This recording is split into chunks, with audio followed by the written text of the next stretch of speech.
Maturidiy ta'limoti qayerdan paydo bo'lgan degan savol berilsa, bunga shunday javob beriladiki, Maturidiy ta'limoti o'zida payg'ambar alayhisolatu vassalom sahobalarning ta'limotini o'zida aks ettirgan. Ushbu ta'limot payg'ambarimiz sollallohu alayhi vasallamgacha uzluksiz oltin silsila orqali bog'lanadi. Zero Imom Maturidiy hazratlarining ustozlari Nusayr ibn Yahyo, Abu Nasr Iyodi, Abu Bakr Juzzoni, Muhammad ibn Muqotil ar-Roziylar bitta yoki ikkita ustoz orqali Abu Hanifa rahimahullohga bog'lanadilar. Zero Abu Bakr Juzzoniyni ustozlari Abu Sulaymon Juzzoni, Imom Muhammad va Abu Yusuf rahmatullohi alayhilarning shogirdlari. Imom Maturidiy hazratlarini ustozlari Muhammad ibn Muqotil ar-Roziy, Imom Muhammad rahimahullohning shogirdlari bo'lib, bular Abu Hanifa rahimahullohning eng katta shogirdlaridan biri hisoblanadilar. Imom Abu Hanifa rahimahulloh esa bilamiz Abu Hammod ibn Sulaymondan, u kishi Ibrohim Naxaidan, Ibrohim Naxai Alqamadan, Alqama Abdulloh ibn Mas'ud roziyallohu anhudan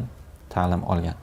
Shunday qilib, Maturidiy ta'limoti payg'ambarimiz sollallohu alayhi vasallamgacha oltin silsila orqali bog'lanadi. Demak, Maturidiy ta'limoti payg'ambarimiz sollallohu alayhi vasallamning aqidalarini o'zida aks ettiradi.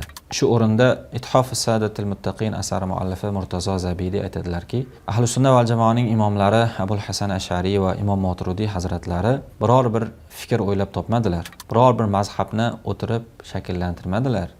Balki payg'ambarimiz sollallohu alayhi vasallamdan rivoyat qilinayotgan naqllarni va hadislarni, rivoyatlarni to'plab, jamlab xalqqa oson tilda sharhlab berdilar. Bundan ma'lum bo'ladiki, Maturidiy ta'limotidagi aqidalar oyatga, hadisga va sahobalarning so'ziga suyangan va xalqimiz, ya'ni butun musulmonlar tushunishi oson bo'lishi uchun oson tilda tushuntirib berilgan. Imom Maturidiy hazratlarini Tavilot al-Qur'on asari, Kitob at-Tavhid asari va boshqa asarlari hozirgi kungacha mana bizgacha yetib kelgan aynan ikkita mashhur shu asari bo'lsa, bu asarda e'tiqodiy masalalar chiroyli tarzda, oson tarzda tushuntirilgan va xalqqa yetkazilgan.